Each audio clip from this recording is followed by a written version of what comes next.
बिस्मिल्लाहिर्रहमानिर्रहीम। ये छोटा सा कमरा था जहां मैं मौजूद थी। मैंने नकाब से खुद को ढांपा हुआ था। अचानक ही सामने वाला मर्द मेरे पास आया और कहने लगा, मैम, आपको नकाब उतारना पड़ेगा। ये सुनकर मुझे हैरत का झटका लगा था। मैं बहुत घबरा गई थी, लेकिन कहने लगा, मैम आप बेफिक्र रहें, यहाँ पर मेरे और आपके अलावा कोई भी मौजूद नहीं है। उसकी ये बात सुनकर मेरे होश उड़ गए थे। उसकी आंखों में एक अजीब सी चमक थी। मुझे तो अपना आप डूबता हुआ महसूस हो रहा था। और फिर मैंने जैसे ही नकाब उतारा तो वो मर्द मेरे करीब आने लगा। फिर उसने एक ही झटके से, मेरा नाम गुलरुख है, मैं उस दिन अपनी चाट की रेडी वापस लेकर जा रही थी, जब अचानक ही मेरी नजर उस गाड़ी पर पड़ी थी। मैं आए रोज उस गाड़ी को देखती रहती थी। ये कोई नई बात नहीं थी, पर उस गाड़ी पर जो लिखा था, आज वो पढ़कर तो मैं हैरान हो गई थी, क्योंकि वहां पर लिखा था कि 2 घंटे काम करने के 20,000 रुपये मिलेंगे। मैंने जैसे ही ये पढ़ा तो फौरन ही अपने छोटे से मोबाइल में उसकी तस्वीर बनाकर घर आ गई थी। घर आकर मैंने जैसे ही अम्मा से बात की तो अम्मा कहने लगी कि देखो बेटा, ये सब कुछ फ्रॉड होता है, ऐसा कुछ नहीं होता, जरा एहतियात से रहना। लड़कियों को बहुत बुरी तरह से फंसाया जाता है। ये ना हो कि तुम्हारे साथ भी कुछ ऐसा हो जाए, फिर हम किसके पास जाएंगे, हम किसे मुंह दिखाएंगे। बेहतर यही है कि तुम ईमानदारी से अपना काम करो। देखो तुम्हारी फ्रूट चाट कितनी अच्छी बिकती है, तुम्हारे पास रोज के 3,000 रुपये तो बन जाते हैं। इसके अलावा हमें और क्या चाहिए। मैंने अम्मा को कहा कि अम्मा, मैं कब तक ऐसे ही चाट बनाकर बेचती रहूंगी और शाम होते होते घर वापस आऊंगी। मुझे भी तो जमाने वालों से मिलना चाहिए और देखना चाहिए कि कौन कौन से मौके हैं जिनको करने से पैसे आ सकते हैं। इस तरह तो मैं कभी भी तरक्की नहीं कर सकूंगी। इसीलिए मैंने सोच लिया है कि मैं अपनी किस्मत जरूर आजमाऊंगी। अम्मा कहने लगी, देखो बेटा, तुम अभी जवान हो, इतनी खूबसूरत हो, मैं नहीं चाहती कि तुम्हारे साथ कुछ ऐसा वैसा हो जाए। इसलिए बेहतर यही है कि जो अल्लाह ने तुम्हें दिया है, तुम उसी हुनर को आजमा कर अपने पैसे कमाओ। लेकिन मैंने तो अम्मा की बात सुनकर टाल दी थी कि नहीं अम्मा, मुझे तो अब उस जगह जरूर जाना है और जाकर देखना है। क्या पता मैं वो काम कर सकूं और क्या पता वो लोग मुझे काम पर रख ले। इसी तरह मैंने अम्मा के सामने काफी जबान चलाई और फिर आखिर अम्मा हार ही गई, तो मैं जल्दी जल्दी तैयार होने लगी।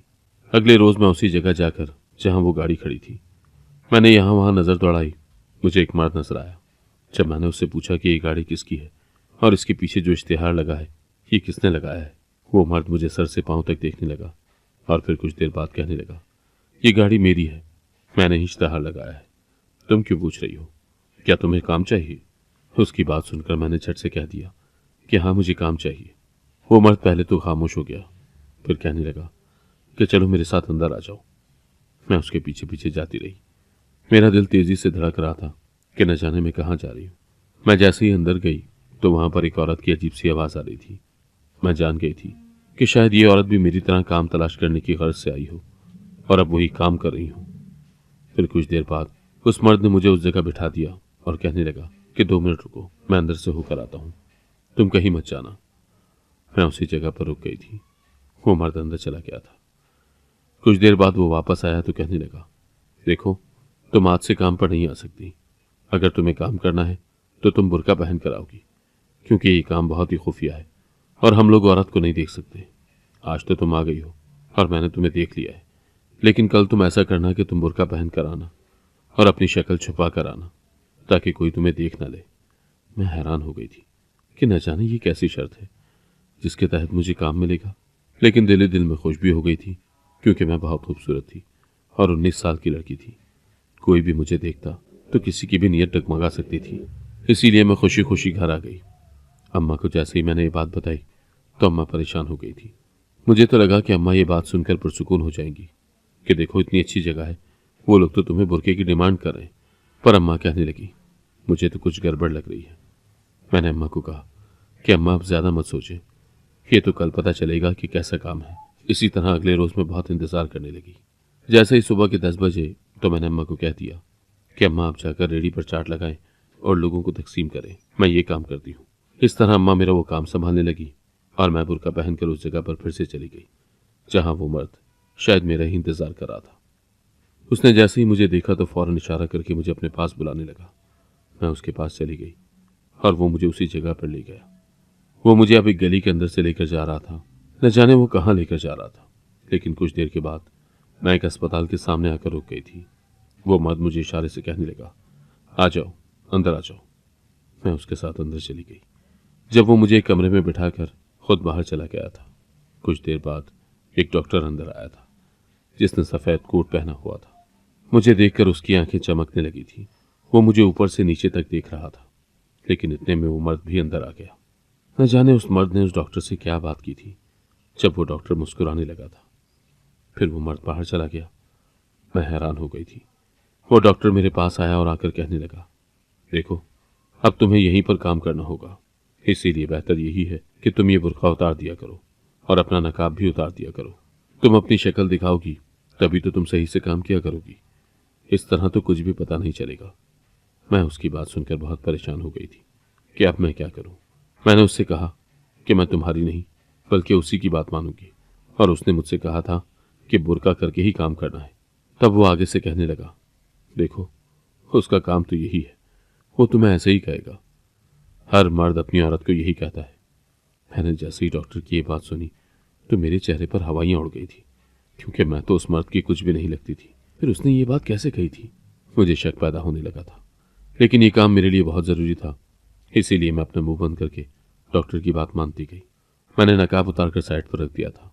डॉक्टर मुझे अजीब नज़रों से देख रहा था और फिर कहने लगा, देखो, तुम्हारा काम यही है, तुम इसी जगह पर बैठोगी। मैं भी खामोशी से उसकी बात मानकर उस जगह पर बैठ गई थी। 3-4 घंटे मैं ऐसे ही बैठी रही, लेकिन अब तो मैं तंग आ गई थी। डॉक्टर मरीजों का इलाज कर रहा था और फिर कभी कभार मुझे एक नज़र उठाकर देख लेता था, तो उसकी नज़रों में एक अजीब सी मुस्कान थी। मुझे ऐसा लग रहा था जैसे अचानक कुछ गलत होने वाला हो। यूं कुछ देर बाद तंग आकर मैंने उससे पूछ ही लिया कि डॉक्टर, मेरा काम क्या है, आप मुझे बता दें, क्या मुझे ऐसे ही आराम से बैठे रहना है? तो डॉक्टर कहने लगा, देखो, तुम्हारा काम रात के 10 बजे ही शुरू होगा, अभी तो मैं मसरूफ़ हूँ। मैं हैरान हो गई थी कि अब मैं क्या करूँ। मैंने उससे कहा, नहीं डॉक्टर, मैं ज़्यादा देर तक यहाँ नहीं रुक सकती, मुझे वापस घर भी जाना है। कहने लगा, वो आकर तुम्हें ले जाएगा, तुम क्यों फिक्र कर रही हो? मैं जान गई थी कि डॉक्टर उसी मर्द का जिक्र कर रहा है जो मुझे यहाँ लेकर आया था। मैं अब जल्दी जल्दी यही दुआ करने लगी थी कि वो जल्दी से आए और मुझे यहाँ से ले जाए। वो मर्द कुछ ही देर में मेरे पास आ गया था, लेकिन उसने जैसे ही मुझे बगैर नकाब के देखा तो शोलाबाज नजरों से डॉक्टर को कुछ कहने लगा था। डॉक्टर का चेहरा उड़ गया था, जबकि वो मर्द मेरे पास आकर कहने लगा, देखो, मैंने तुम्हें कहा था ना कि किसी भी सूरत ये बुर्का ना उतारना, फिर तुमने ये हरकत क्यों की है? पता है ना इस हरकत का खुमियाजा कितना सख्त होगा और जो तुम्हें भुगतना पड़ेगा। लिहाजा मेरी बात मान लेती तो ये सब ना होता। अब चलो यहाँ से। उसने मेरा बुर्का उठाया और मुझे बाहर लेकर जाने लगा। मैं हैरान हो गई थी कि आखिर ये सब क्या चल रहा है, लेकिन मैंने उससे कोई सवाल न किया। इसी तरह मैं घर आ गई थी। अम्मा मुझसे काफ़ी सवाल जवाब कर रही थी कि तुम्हारा पहला दिन कैसा रहा और वो काम क्या था। मैंने अम्मा को बस इतना बताया था, अम्मा ये एक नर्स का काम है जो मुझे हॉस्पिटल में मिला है। अम्मा के तो होश उड़ गए थे। कहने लगी, ऐसा कैसे हो सकता है? तुम्हारी पढ़ाई तो 5वीं जमात तक है और तुम्हें काम नर्स का मिल गया है। मुझे तो ज़रूर दाल में कुछ काला लग रहा है। अब कल से तुम बिल्कुल भी नहीं जाओगी। अम्मा की बात सुनकर मैं अम्मा को कहने लगी कि नहीं अम्मा, मैं ज़रूर जाऊंगी। 1 महीने की तो बात है, उसके बाद अगर मुझे पैसे मिल गए तो मैं लगातार जाती रहूंगी, अगर ना मिले तो मैं ये काम छोड़ दूंगी।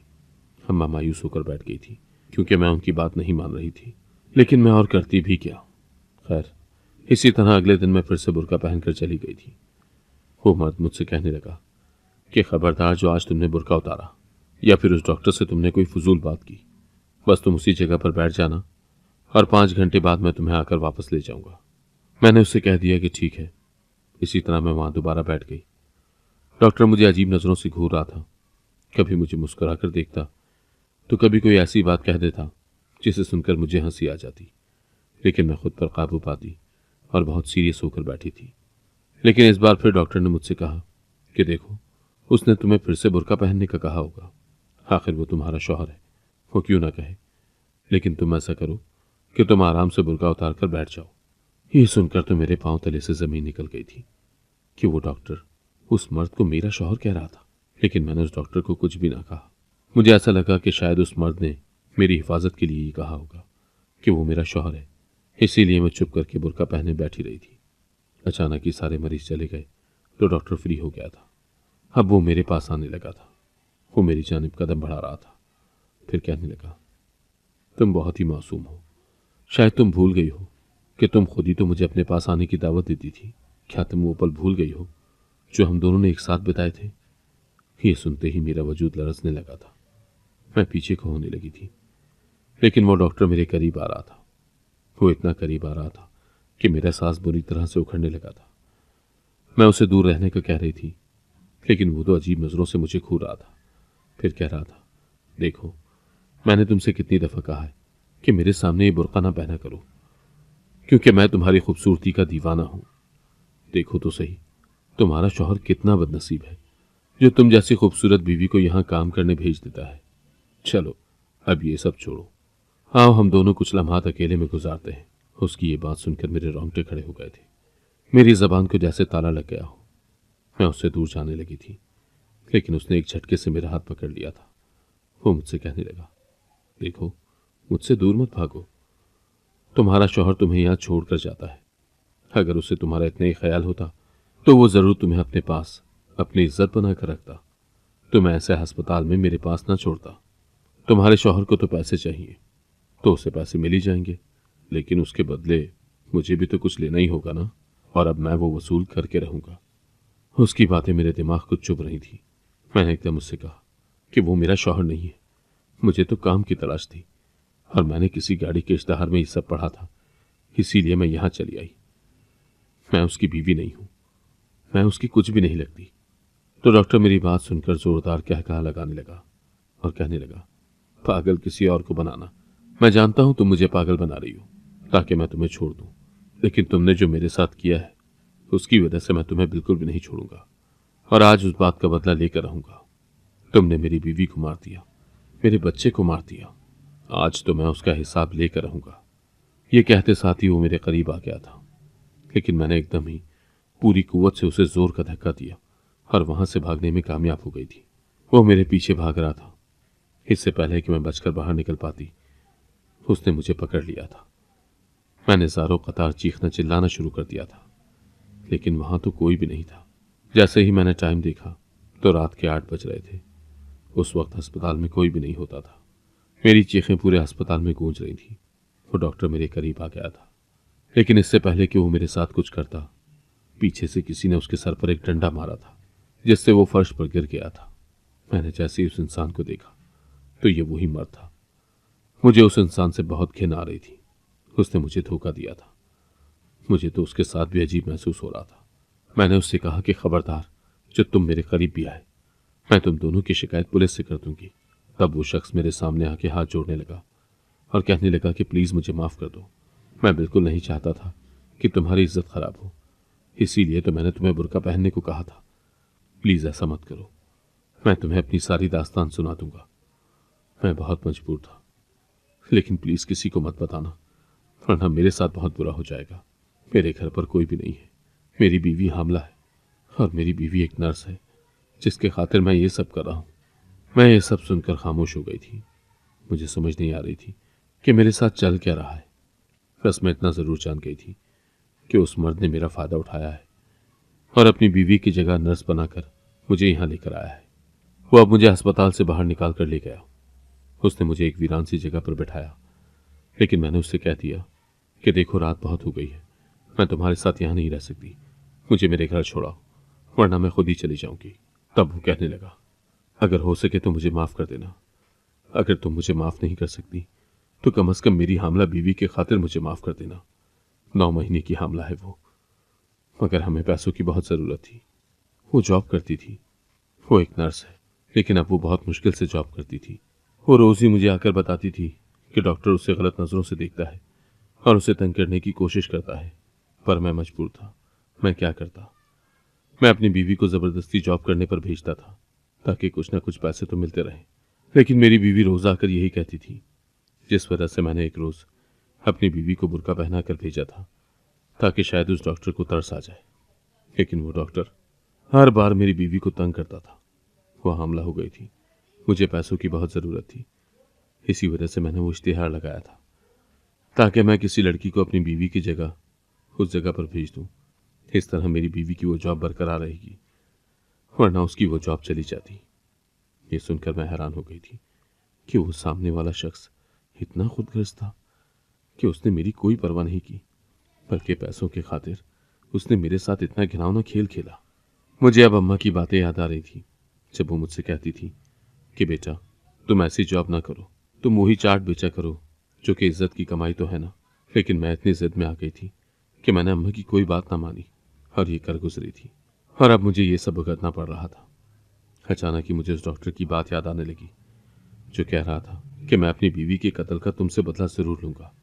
मैंने उस शख्स से पूछना चाहा, लेकिन फिर ये सोचकर खामोश हो गई कि मुझे इन मामलात में दखल अंदाजी नहीं देनी चाहिए और बस इस बात का शुक्र करना चाहिए कि मैं तो बच गई। इसी तरह मैं वापस अपने घर आ गई थी। अम्मा ने जैसे ही मुझे घबराते हुए देखा तो पूछने लगी कि खैर तो है। मैं उनके गले लगकर फूट फूट कर रोने लगी थी कि अम्मा मुझे माफ़ कर दो, मैंने तुम्हारी बात नहीं मानी। अगर मैं मान लेती तो आज ये सब मेरे साथ ना होता। अम्मा मुझसे कहने लगी कि मुझे बताओ क्या हुआ है, तुम ठीक तो हो ना, किसी ने तुम्हारे साथ कुछ गलत तो नहीं किया। उस पर मैंने अम्मा को हौसला दिया कि अम्मा बस आप यूं ही समझे कि अल्लाह ने मेरी इज्जत बचा ली है। शायद आपकी दुआओं का असर है कि आज मैं सही सलामत आपके सामने हूं, वरना न जाने मेरे साथ क्या हो जाता। अम्मा तो काफी रोने लगी थी। अम्मा ने मुझसे कह दिया था कि अब तुम आज से अपने उस काम पर ध्यान दो और देखना, एक दिन तुम्हारी मेहनत जरूर रंग ले आएगी। मैं फिर से चाट बेचने लगी थी। मेरा वही काम था, लेकिन मैं रोज उस गाड़ी को देखती थी और उस मर्द को देखती थी जो शायद अब दोबारा किसी लड़की को अपने जाल में फंसाने की कोशिश कर रहा था। लेकिन मुझसे और बर्दाश्त नहीं हो रहा था। मेरा दिल तो किया था कि मैं उसे जाकर दो तीन सुना दूं और उससे कहूं कि खुदा का खौफ करो, तुम इतने चीट हो कि तुम्हें अभी भी शर्म नहीं आई है। अब तुम एक और लड़की की इज्जत दांव पर लगाने जा रहे हो।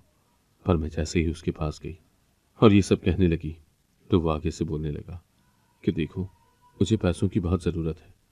मैं जानता हूं तुम मुझसे यही कहोगी कि मैं ये सब ना करूं, लेकिन तुम नहीं समझ सकती।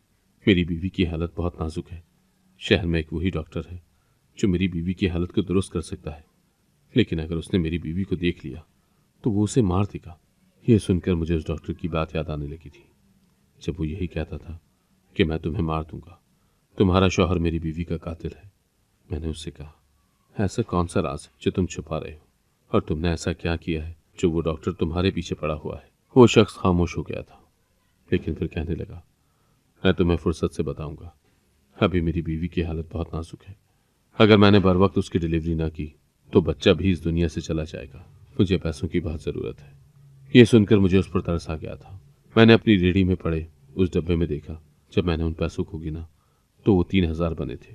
मैंने चुपचाप वो 3,000 रुपये उसको दे दिए और कह दिया कि देखो, जल्दी से अपनी बीवी का इलाज करवा लो। मैं जानती हूँ कि ये 3,000 बहुत कम है, लेकिन मेरे पास इतने ही पैसे हैं। वो मुस्कुराने लगा था, फिर कहने लगा, तुम बहुत अच्छी हो। मैंने तुम्हारे साथ कितना बुरा किया है, लेकिन तुमने तो मेरी जिंदगी बहुत आसान कर दी है। मैं तुम्हारा यह एहसान कभी नहीं भूलूंगा। हम फिर मिलेंगे। ये कहकर वो वापस चला गया था। मुझे ऐसा लगा जैसे मेरे दिल पुरसुकून हो गया हो। मैं बहुत खुश थी। मैं खुशी खुशी अम्मा के पास गई तो अम्मा ये समझी कि शायद आज मेरी बहुत ज़्यादा सेल हो गई है। पर मैंने जैसे ही अम्मा को बताया कि मैंने उस मर्द की मदद की है जिसने मेरे साथ बहुत बुरा किया, तो अम्मा ने मुझे रख कर एक थप्पड़ लगाया था और कहने लगी थी, तुम होश में तो हो? तुमने ये सब क्या कर दिया? उस मर्द की ही तुमने मदद कर दी जिसने तुम्हें फंसाने की कोशिश की थी। मैंने अम्मा को समझाया कि अम्मा, उसकी बीवी पेट से थी। मैंने उस मर्द की मदद नहीं की, बल्कि मैंने उस आने वाली रूह की मदद की है जिसका आना हक बनता है, और मैं नहीं चाहती थी कि मेरी जरा सी कोताही से उस रूह की जान चली जाए। अम्मा खामोश हो गई थी। अब मैं दिली दिली में दुआ कर रही थी कि उसकी बीवी जल्दी ठीक हो जाए। एक रोज मुझे वो फिर से उसी जगह पर खड़ा दिखाई दिया। वो खुश था। मैं जान गई थी कि यकीनन उसकी औलाद हो गई है। मैं उसके पास गई तो वो मुझे सीधा खींचकर उस जगह ले गया था जहां से मुझे पहले दिन उस औरत की रोने की आवाज आ रही थी। मैं जैसे ही वहां गई तो वो औरत मौजूद थी, जिसके साथ छोटा सा बच्चा भी था। मैं ये देखकर बहुत खुश हो गई थी। वो औरत उसकी बीवी ही थी, लेकिन मुझे देखकर वो चीखने लगी थी और कहने लगी थी कि ऐसे करीब मत लाओ, ये मेरे बच्चे को मार देगी। उस मर्द ने जैसे ही अपनी बीवी को ऐसे देखा तो मुझे खामोशी से बाहर ले गया। मैं उससे पूछने लगी कि तुम्हारी बीवी के साथ ऐसा क्या हुआ है, जिस पर वो बताने लगा कि मेरी बीवी जहनी मरीजा है वो जिस भी औरत को देखती थी तो फौरन ही उसे मार देती थी, क्योंकि उसका बच्चा उसे छीन लिया गया था। और ये सब कुछ मेरी बहन ने किया था, जिसकी वजह से मेरी बीवी जहनी मरीजा बन गई थी। मैं उसे एक रोज़ अस्पताल में लेकर आया था। ये वही अस्पताल था जहाँ वो ड्यूटी करती थी, और वो डॉक्टर उसका दोस्त था। वो उसी डॉक्टर से चेकअप करवाती थी। उस डॉक्टर की बीवी भी पेट से थी, पर जैसे ही मेरी बीवी ने उसे उस हालत में देखा तो मेरी बीवी ने उसे धक्का दे दिया था, जिस वजह से डॉक्टर की बीवी की जान चली गई थी। और तभी से वो डॉक्टर मेरी बीवी के पीछे पड़ गया था। मेरी बीवी को किसी ने भी सज़ा नहीं सुनाई थी, क्योंकि उसकी जहनी हालत ठीक नहीं थी। इसी वजह से उस पर सज़ा नहीं बनती थी। इसीलिए डॉक्टर ने यह फैसला कर लिया था कि वो हर तरीके से मेरी बीवी को तंग करेगा। मगर मुझे पैसों की बहुत ज़रूरत थी, इसीलिए मैं अपनी बीवी को ज़बरदस्ती उसी जगह पर काम के लिए भेजता था, क्योंकि मैं जानता था कि अगर मेरी बीवी की ये जॉब चली गई तो कोई भी मेरी बीवी की जहनी हालत देखकर उसे काम नहीं देगा। मैं मजबूर हो गया था, और मैं अपने घर वालों से भी नहीं मिलता था, क्योंकि मेरी अपनी ही बहन ने मेरी बीवी के साथ बुरा किया था। जैसे ही उस मर्द की ये बातें सुनी तो मुझे अफसोस होने लगा था। वो रो रहा था, मगर फिर वो कहने लगा, आज मैं बहुत खुश हूँ, क्योंकि मेरी बीवी ने मुझे इस दुनिया की सबसे कीमती चीज़ दी है। वो दुनिया वालों के सामने तो एक जहनी मरीज़ा है, लेकिन वो मेरे लिए सबसे अनमोल चीज़ है। मैं उसकी खुशी समझ सकती थी, इसीलिए मैंने उसको सहारा दिया और उसे हौसला दिया कि देखना, तुम्हारी बीवी बिल्कुल ठीक हो जाएगी। इसी तरह मैं रोज़ उसकी बीवी से मिलने आ जाया करती थी। वो पहले पहल यूं ही मुझे गुस्से से देखती थी और मुझसे दूर दूर रहती थी, लेकिन मैंने प्यार से उसे समझाना शुरू कर दिया था। उसकी जहनी हालत अब सुधरने लगी थी और वो बिल्कुल ठीक हो गई थी। मेरी उससे बहुत अच्छी दोस्ती हो गई थी। मैंने अपनी अम्मा को भी बताया था। मेरी अम्मा तो पहले इस वजह से नाराज़ थी कि उसने मेरे साथ अच्छा नहीं किया था, लेकिन जैसे ही मैंने अम्मा को उसकी बीवी की हालत बताई तो अम्मा का दिल भी पिघलने लगा था। इसी वजह से अम्मा भी उसकी बीवी से मिलना चाहती थी, और इस तरह हम लोगों में गहरे रवाबित कायम हो गए थे। मेरे चाट का कारोबार बहुत अच्छा चलने लगा था। हर कोई मेरी हाथ की बनी हुई चाट की बहुत तारीफ करता था। एक रोज़ मैंने फैसला कर लिया था कि मैं अब अपनी छोटी सी दुकान खोलूंगी। मैंने अपना एक चाट का ढाबा खोल लिया था। पहले तो मैं सिर्फ गांव में ही वो ढाबा चलाती थी, लेकिन धीरे धीरे मैंने शहर में भी कदम रखना शुरू कर दिए। मेरे नाम की चाट अब पूरे शहर में मशहूर हो गई थी, जिसमें अम्मा का बहुत ज़्यादा किरदार था। अम्मा ने मेरा बहुत साथ दिया था। मैं जान गई थी कि कोई काम छोटा या बड़ा नहीं होता है। इंसान को लगन और मेहनत से काम करना चाहिए, तो छोटा काम भी बहुत जल्दी बड़ा हो जाता है, और इस तरह इंसान को बहुत तरक्की मिलती है। इसी तरह मेरी चाट का कारोबार पूरे शहर में मशहूर हो गया था, और आज मैं एक रेस्टोरेंट बना चुकी हूँ।